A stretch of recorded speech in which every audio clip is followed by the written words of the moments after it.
warahmatullahi wabarakatuh. Perkenalkan, kami dari kelompok 3 akan menjelaskan tentang akuntansi anggaran sektor publik. Nah, seperti yang dijelaskan sendiri di sini, kami akan memperkenalkan anggota kelompok dari kelompok kami ini. Yang pertama saya sendiri, Randi Palevi. Yang kedua ada Bang Masdi. Yang ketiga ada Bang Dede Kurniawan.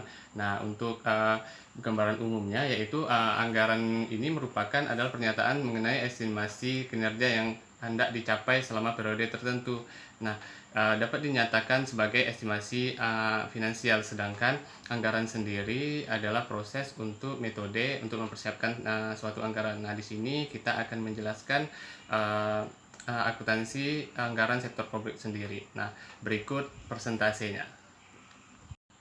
Di slide berikut ini kita akan menjelaskan tentang pengertian dari anggaran sektor publik. Nah, terus ada lagi proses dari penyusunan anggaran sektor publik itu. Terus apa sih konsep-konsep dari anggaran sektor publik itu sendiri.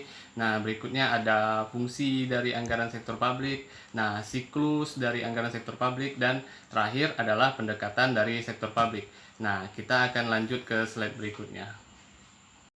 Berikut di slide ini kita akan mempelajari tentang pengertian dari anggaran sektor publik sendiri. Nah, pengertiannya itu adalah anggaran merupakan pernyataan mengenai estimasi kinerja yang akan dicapai oleh suatu organisasi dalam periode tertentu yang dinyatakan ke dalam ukuran moneter. Nah, anggaran sektor publik ini sendiri merupakan perencanaan finansial tentang perkiraan pengeluaran dan penerimaan yang diharapkan yang akan terjadi di masa mendatang, dengan melihat data yang diperoleh dari masa lalu sebagai acuan penerapan dari anggaran itu sendiri.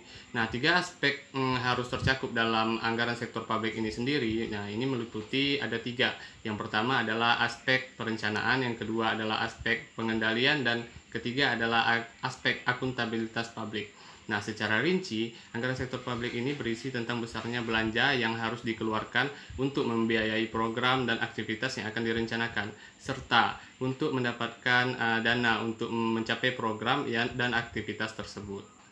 Slide ini kita akan mempelajari tentang pentingnya anggaran sektor publik. Yang kedua, yang ketiga adalah merefleksikan perubahan prioritas, kebutuhan, dan kegiatan dari masyarakat.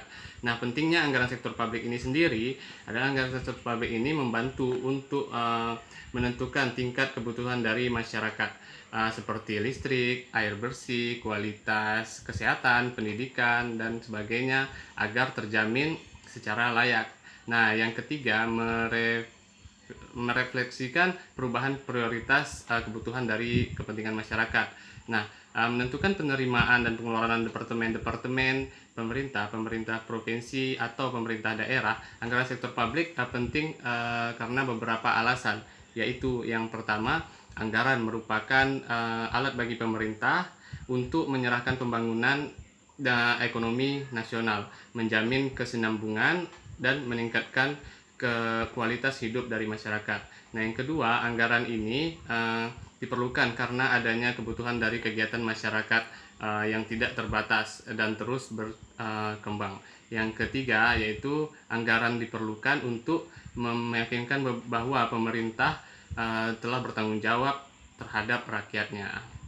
Ya, slide berikutnya kita akan menjelaskan tentang yang kedua, yaitu proses dari penyusunan anggaran sektor publik ini sendiri. Nah, penyusunan dari anggaran sektor publik ini dan pelaksanaan anggaran ini dilakukan dalam satu periode dan merupakan dari rangkaian proses yang saling berkaitan. Nah, aspek anggaran sektor publik ini yang sudah dijelaskan tadi ada 3, yaitu dari perencanaan, pengendalian, dan akuntabilitas. Nah, tujuan dari penyusunan anggaran sektor publik sendiri ada 4. Yang pertama itu membantu pemerintah mencapai tujuan fiskal dan meningkatkan koordinasi antar bagian dalam lingkungan pemerintahan. Nah, yang B, yang kedua, meningkatkan transparansi dan pertanggungjawaban pemerintah kepada DPR dan MPR dan masyarakat sendiri. Nah, yang C, membantu menciptakan efisiensi dan keadilan dalam menyediakan barang dan jasa publik melalui proses pemprioritasan. Nah, yang terakhir adalah D, memungkinkan bagi pemerintah untuk memenuhi prioritas belanja.